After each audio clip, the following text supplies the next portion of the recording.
Hi guys, welcome to another episode of Pointy Not Sharp. Today I thought I'd take the opportunity to discuss quillins, and more specifically hooked quillins, which are commonly found on older pre-World War One bayonets and a couple after. Now, the correct pronunciation is quillin. You'll often hear them referred to as quillions, and that's a throwback to the old style of spelling.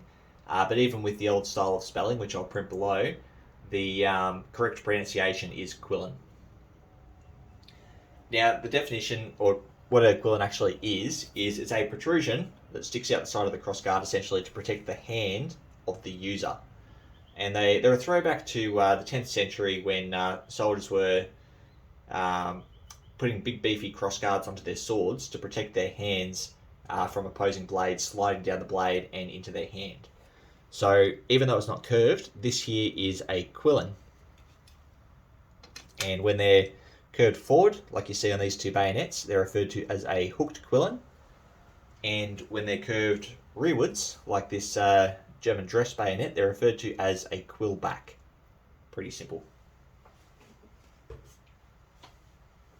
Now, from what I can tell, the earliest bayonet to adopt a hooked quillin is the chassepot, just here, the model of 1866 French chassepot. Earlier bayonets, including the original plug bayonets, did have straight guard quillins, like the Portuguese Kropatschek here. But generally, when we're talking about quillins with bayonets, we're referring to the hooked quillin. That's generally what's referred to. And as I said, the earliest I could find was the chassepot. I had a bit of a dig. I couldn't find anything earlier. If you can think of anything earlier, comment below. I'd love to have a look. But it was a pretty influential design, and it was widely copied. So, like the Remington rolling block rifle adopted pretty much the exact same bayonet with the same quillin. Mauser bayonets for all the Mauser rifles had quillins, like the Argentine, the Brazilian. They were just incredibly popular. Everyone was using them. The Japanese, the British on the patent 1907. But they didn't last very long. So generally by World War One, a lot of countries had found them to be unsatisfactory for a number of reasons.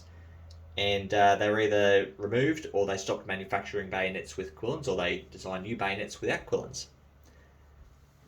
With the patent 1907 here, so when you're talking about a hook quillin, you're usually talking about the patent 1907, just because there's not very many that still have the hooks on them. They're all removed, and they're very collectible, and they sell for absolutely stupid money. So generally when you're talking about hook quillin, this is the one you're talking about. But these were removed by the British in 1913, and by Backwater Australia in 1915. We're a little behind the times. And even the French, they removed theirs in 1915. They were modifying their model of 1886 épée bayonets for the Labelle and Berthier. They were making new ones without them, and they were modifying some of them, removing the quillins. So they didn't stand the test of time. They were found to be unsatisfactory because they'd catch on the straps, the webbing, the gear, the equipment and bags of the soldier. And they'd get caught on bush, on vines, in the environment, in the battle space. And particularly in the First World War, they were getting caught on barbed wire in no man's land. And that was a massive issue. So that was really the final straw on that broke the camel's back. There was a real death of the quillin. I mean, sure, Japan kept theirs until the Second World War, before they really started manufacturing bayonets with straight guards, but they're really the exception to the rule. Not really anyone else was still using them. Maybe Hungary, but that's about it. Now, something else that's interesting about quillins, they weren't just practical. So in the case of the Austro-Hungarian model of 1895 bayonet, you'll find these NCO bayonets have a hooked quillin, while the regular bayonets don't. And it's a bit of a status symbol to essentially demonstrate that the holder of it is a NCO. And what they would do is they would have a toggle, popite, or whatever you want to call them. They'd have a ring here. This one's lost its ring. It's in very poor shape, unfortunately. And they'd actually wrap the toggle of the popite around the quillin, and so it'd be a a dress or ceremonial aspect to it rather than practical. But that's kind of an exception to the rule. That's not the norm. Most people used bayonets because they were functional, and when it was really sort of proven that they were more of a hindrance than they were functional or practical, they were removed or replaced. And I can't think of too many examples, as I said, that survived the First World War.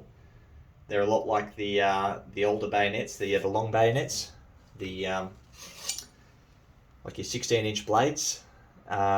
They also didn't survive the test of time, and World War One was really the death of long bayonets as well, except for backwater countries like Australia, because we kept using them all the way through until Korea. Anyway, guys, if I've missed anything or you know anything else that's cool about quillins on bayonets, hooked quillins in particular, comment below. I'd love to hear from you. And thanks for watching.